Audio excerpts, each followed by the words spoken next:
국민 라디오.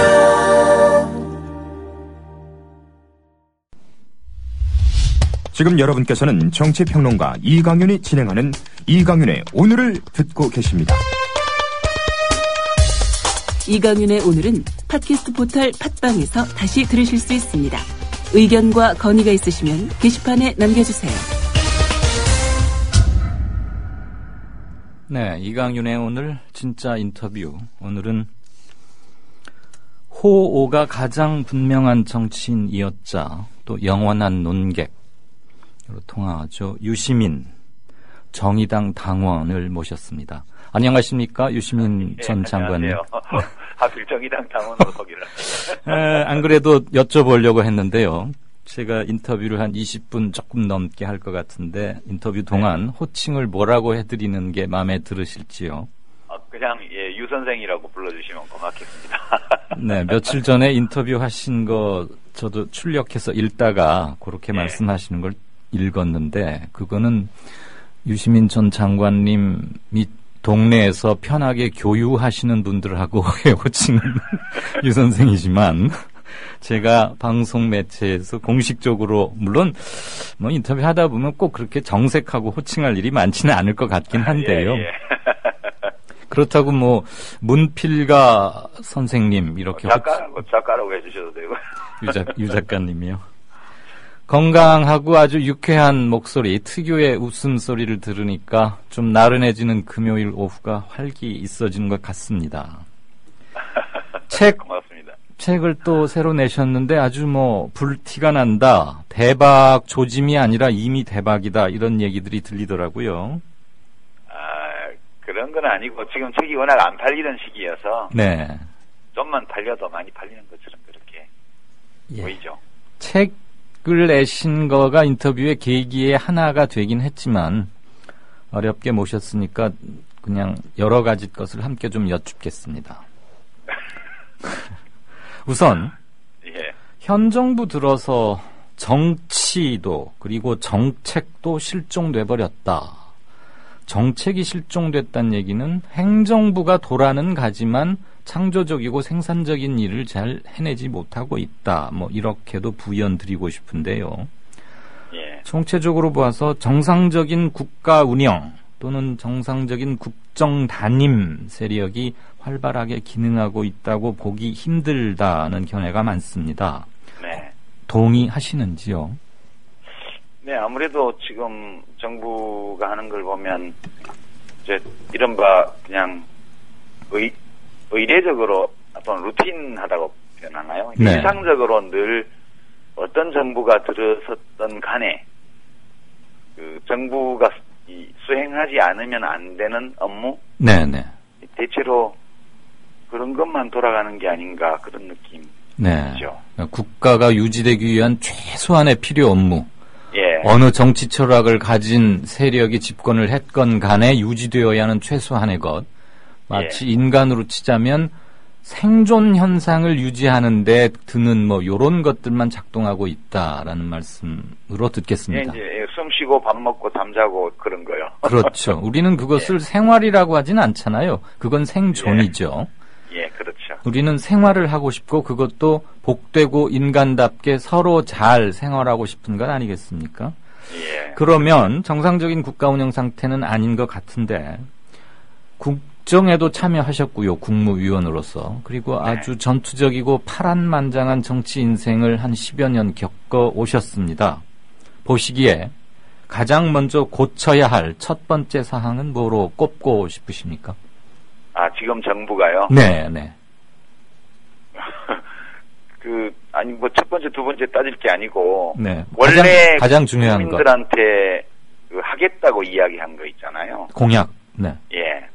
뭐 다 할 수 없겠지만 그래도 이제 지금 1년 반이 가까우니까 그렇게 얘기했던 것 중에 뭘 했고 뭘 전혀 안 했고 뭘 지금 하고 있는지를 좀 점검을 하고 남은 3년 반 동안 이거만큼은 더 해야 되겠다 이런 걸 점검을 해서 그냥 생존에 해당하는 정부 행정행위 말고 그거를 좀 하는 거 그게 제일 큰 일이죠, 지금. 네. 생존에서 생활로 이제 한 단계 올라서야 하는데, 그러기 위해서는 자기가 정권 획득 과정에서 국민에게 약속했던 것들에 대해서 탈탈 털어서 한번 정리를 해서, 이거는 뭐 어떻게 해서 폐기도 했고 많이 수정도 했고 했는데 어쨌거나 남은 기간 동안 무엇은 해보겠다라는 것을 면밀히 계산해 본 끝에 공손하게 말씀드리는 것, 이게 필요하다. 이 말씀이시죠. 그게 돼야 네.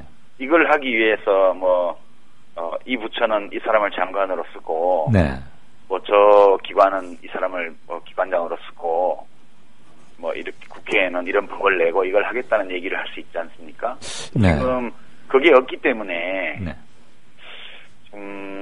개각에서 이제 사람을 쓰는 것도 그 사람이 도덕적인 어떤 과거의 잘못이 있을 수도 있고 법적인 문제가 있을 수도 있지만 네.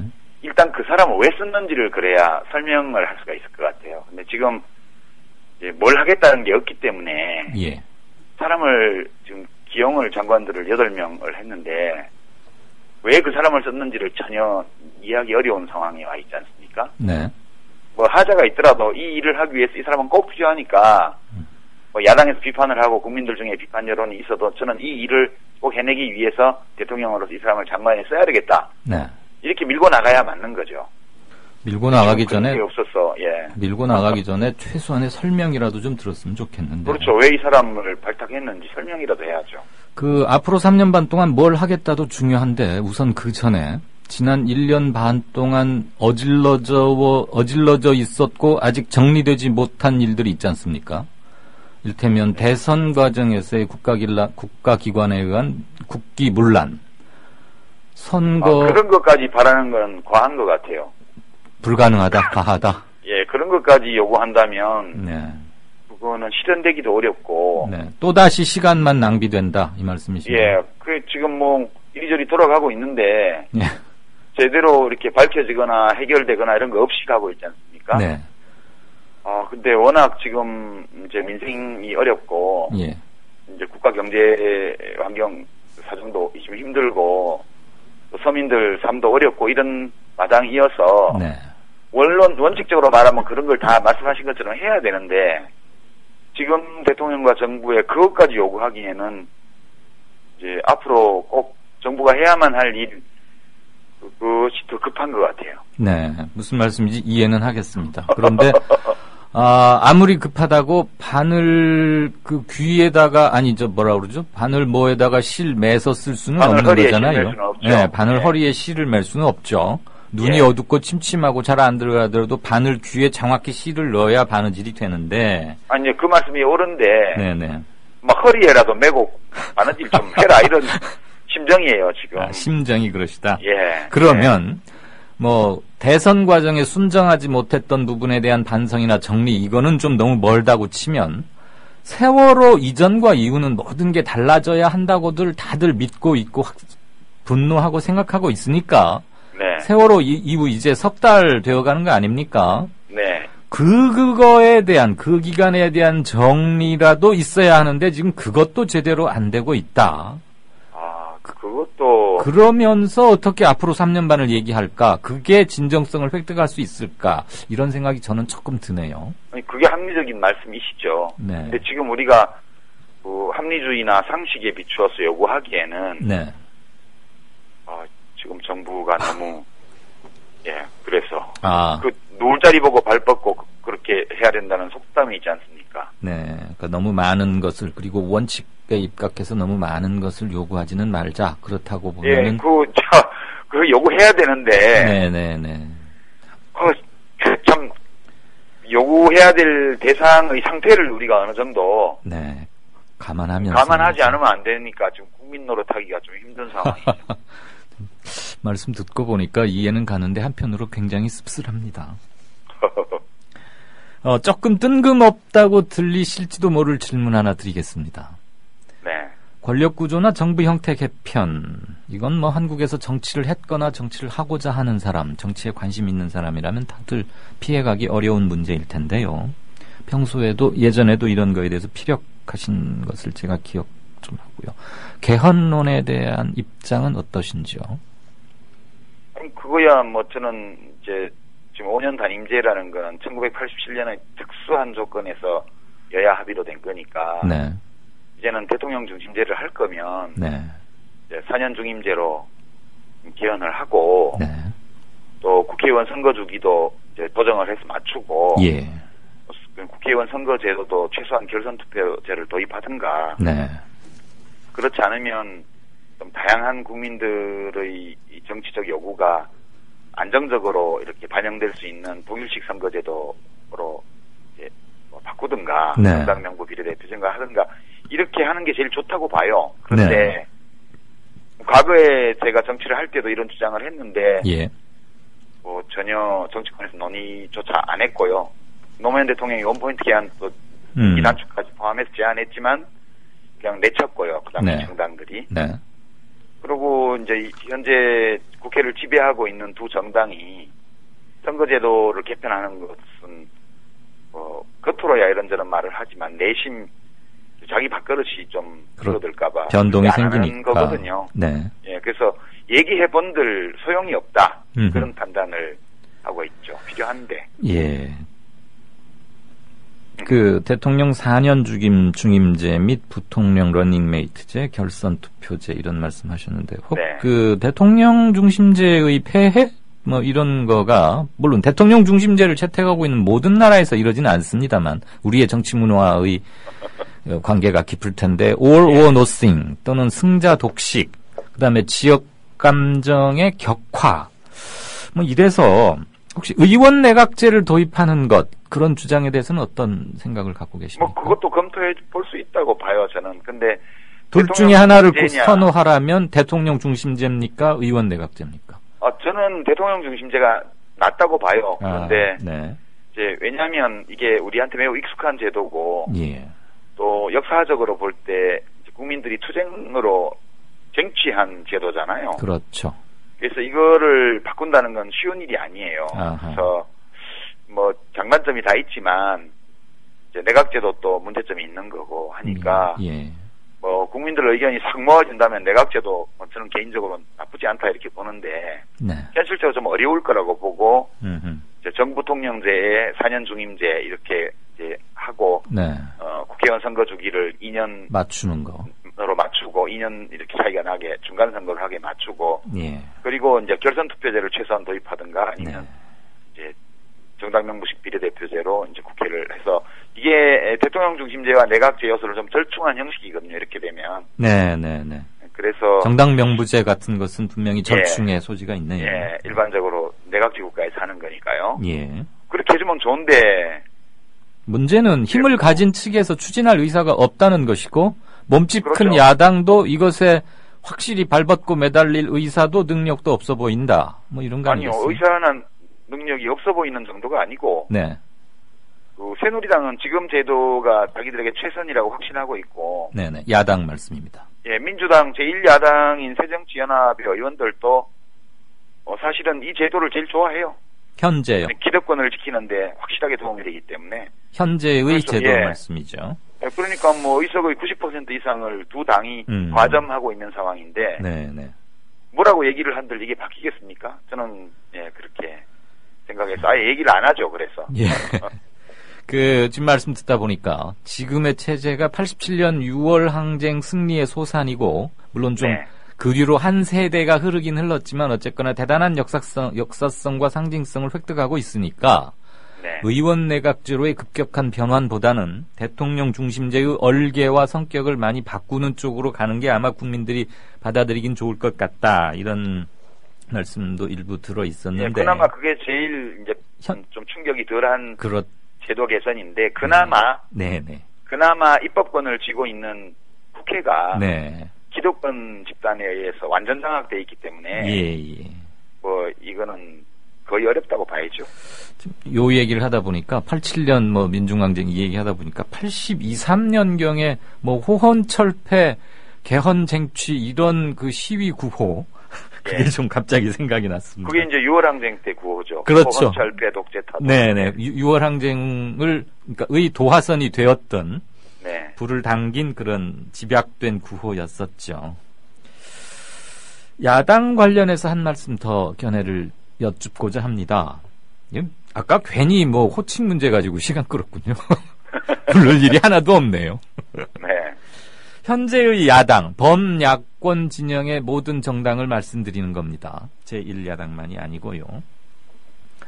그 수권 능력이나 잠재적 정치력 또는 득표력의 확장성 이런 것들에서 몇 번의 큰 선거를 치러오는 동안 구체적으로 말씀드리자면 2012년 4월 총선, 12월 대선 그리고 지난 6월에 지방자치선거 전국 단위 큰 선거 3번을 연달아 치렀는데 그걸 치러오면서 몇 가지 의문도 들고 한계가 확인된 것 아니겠습니까? 이를테면 선거 환경은 꽤 좋았음에도 불구하고 참패했고 한 번도 이기지 못했고 그래서 끊임없이 얘기가 제기는 되는데 제대로 열매를 맺고 있지 못하는 것 중에 빅텐트라는 게 있습니다. 예. 빅텐트의 용어 정의에 대해서 제가 유 선생님하고 계속 뭐 또 정교하게 뭘 할 필요는 없을 것 같고요. 야당이 한 집에 다 모이는 거 말하는 거죠. 그렇죠. 그렇죠. 그것에 대한 견해는 어떠십니까? 뭐 저는 별로 견해가 없습니다. 그거는. 실현 가능성 때문입니까? 아니면 예, 그 빅텐트를 큰 집을 야당이 지으려면 이제 어떤 세력은 안방 차지하고 어떤 세력은 문간방 차지하고 어떤 세력은 행랑제라도 가지고 뭐 어떤 세력은 그냥 부엌에서 송아지하고 자고 이래야 될 텐데요. 네. 뭐 그렇게라도 하기 위한 어떤 공감이나 합의 네. 이런 것들이 이루어질 수 있으면 뭐 그것이 못할 것도 아니죠. 네. 그렇지만 지금 그게 되겠습니까? 그게 네. 왜 예, 그게 잘 안 되리라고 봐요. 지금 민주당은 새정치연합은 안철수 의원 세력을 받아들여서 결국 거기 원래 있던 사람들이 다 떠난 거 아니에요? 그래. 어디 있던 사람들이 떠났다고요? 원래 안철수 씨 의원 쪽에 있던 골수 거의 다 떠났잖아요. 골수 예. 순정한 안철수 측근들은 상당히 흩어졌다. 네. 예, 그 지금 안철수 의원 혼자 남은 거랑 거의 비슷하게 되는데 그게 괜히 그렇게 되는 게 아니고 예. 그렇게 되는 구조가 있거든요. 예. 근데 그거를 이제 안철수 의원은 정치를 이제 시작한 지 얼마 안 된 분이지만 네. 진보 정당들은 벌써 10수년 이상의 해왔죠. 경험을 갖고 있는데 네. 그게 그렇게 하려고 그럴까 그런 거 있고요. 제가 그 질문을 드렸던 이유가 기본적으로 기울어진 운동장에서 내가 아무리 공을 똑바로 차려고 해도 운동장 자체가 기울었으니까 제대로 반드시 서서 공을 차기도 쉽지 않지만 공을 차도 그게 반드시 곧게 나아가기를 바란다는 것은 물리적으로 불가능하잖아요. 그다음에 그 이제 정치하는 분들이 깊이 고민해서 해야 될 문제인데. 네. 예. 그래서 뭐 저는 개인적으로 이제 기울어진 운동장에서 공 차다가 네.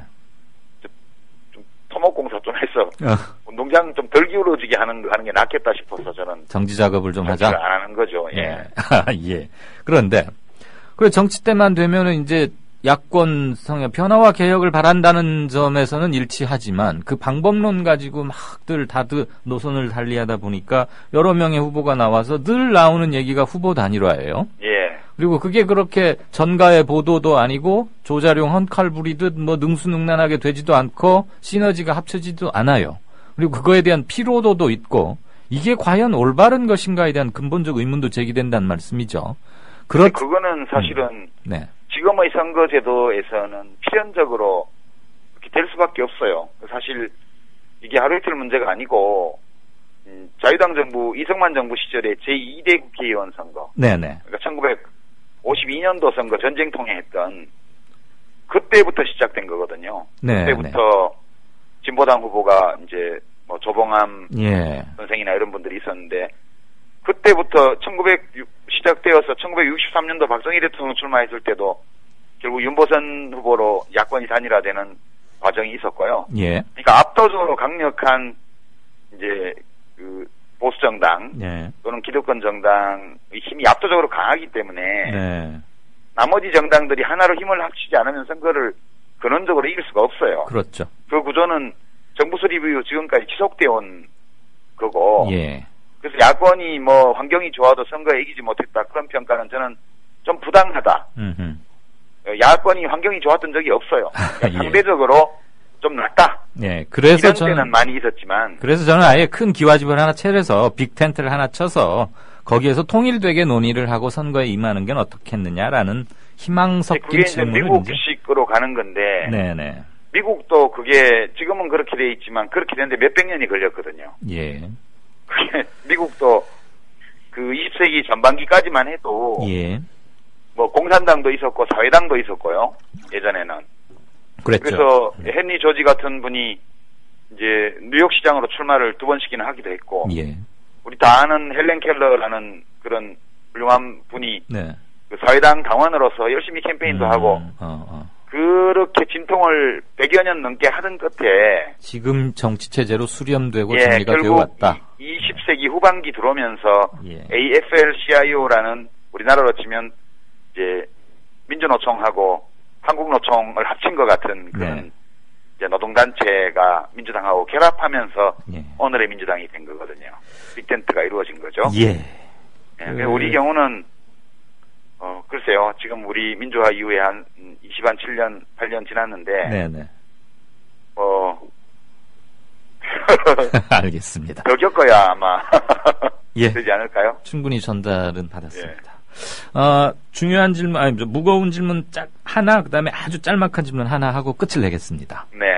조금 답변을 압축적으로 부탁드립니다. 저희가 5시 반부터 생방송에 들어가기 때문에요. 네. 동작 을 선거는 이번 730 재보선에서 15곳 중에 한 곳 이상의 의미를 갖는다고 보입니다. 향후 진영 간 패권을 놓고 벌이는 한판 예비 승부라고도 볼 수 있는데 어떻게 생각하십니까? 아니요, 저는 그렇게 안 보고요. 그냥 보궐선거예요. 그래요? 예. 15분의 1에 불과하다? 예, 뭐. 어느 당이 이기든 뭐 큰 의미를 갖지 못하고 그냥 그렇다 이런 말씀이신가요? 예, 지금 봐서는 새누리당의 국회 과반 지배가 무너질 가능성이 높지는 않죠. 지금 그렇죠. 15군데 중에 네. 4군데만 이기면 되니까. 혹은 5군데만 이기면 확실하게 과반이 되기 때문에 네.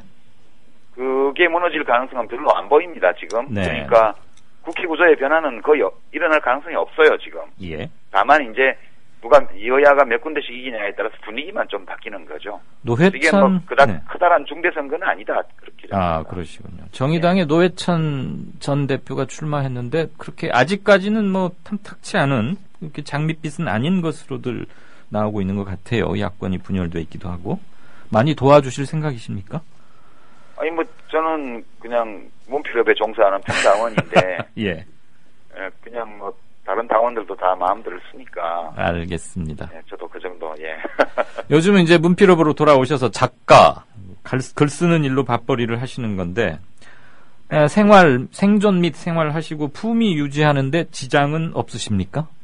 예, 아니 뭐 그냥 큰 돈은 못 벌어도 뭐 가끔씩 책 한 권씩 내서 그는 삽니다. 잘 알겠습니다. 앞으로 좋은 컬럼과 책 이런 것들로 계속 만나고자 합니다. 오늘 말씀 감사합니다. 네, 고맙습니다. 네, 지금까지 진보당 평당원이자 문필가인 유시민 전 보건복지부 장관과 인터뷰를 나눴습니다. 국민라디오 지지하는 4가지 방법 아시나요? 다운로드하기, 별점 주기, 댓글 달기, 구독하기. 국민라디오를 보다 많은 이들에게 전할 수 있는 가장 손쉬운 방법. 다운로드하기, 별점 주기, 댓글 달기, 구독하기. 잊지 마세요. 다운로드하기, 별점 주기, 댓글 달기, 구독하기.